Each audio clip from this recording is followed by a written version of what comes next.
Kak, yang Ustadz tahu kalau misalnya tadi kan Ya, Ustadz sempat singgung bahwa ada orang-orang yang langsung tanya gitu kan, ya, untuk mengisi acara seperti ini bayarnya sekian ya, gitu heeh, misalnya, berapa gitu ya? berapa gitu, nanya gitu Ya, kan.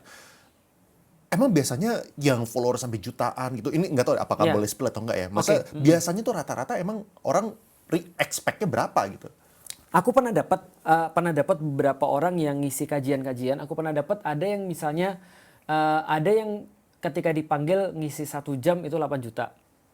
Ada di luar daripada akomodasi ya. Kadang-kadang dia minta akomodasinya misalnya kayak bisnis ataupun segala macam, dijemput dengan mobil segini atau dijemput dengan begini, dia bawa berapa orang dan segala macam. Ada yang 8 juta. Ada yang 1 jam 15 juta, aku juga pernah dapat. Ada yang 1 jam 75 juta juga ada. Dan Cara Ustadz menanggapi itu kayak gimana? Aku sih cuma bilang gini, ketika itu pun juga pernah rame sih di media sosial tentang pendakwa-pendakwa yang berbayar. Itu pernah rame banget di media sosial.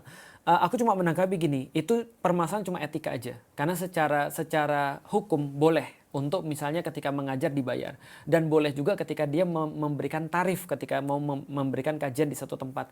Sama aja kayak satu motivator lah, ketika misalnya diminta untuk ngaji, diminta untuk ngajar di satu tempat, lantas kemudian dibilang 15 juta ya, kalau setuju ya terjadi akad dong, karena yang diberikan adalah jasa kan gitu kan ya. Nah, pengajian bisa dianggap begitu.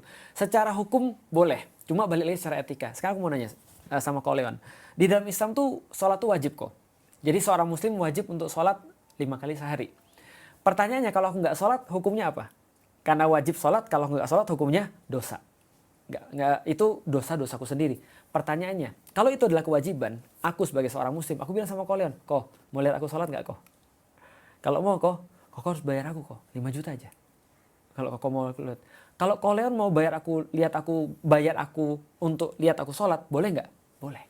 Secara hukum boleh, nggak ada masalah. Tapi itu kan kewajibanku. Aku mau dibayar, nggak dibayar, tetap harus sholat. Hukum dakwah sama seperti hukum sholat. Wajib. Kalau dia nggak lakukan, dia yang dosa. Kenapa dia harus minta bayaran pada orang? Nah itu secara etiknya begitu mikirnya. Tapi secara hukum ya boleh-boleh aja.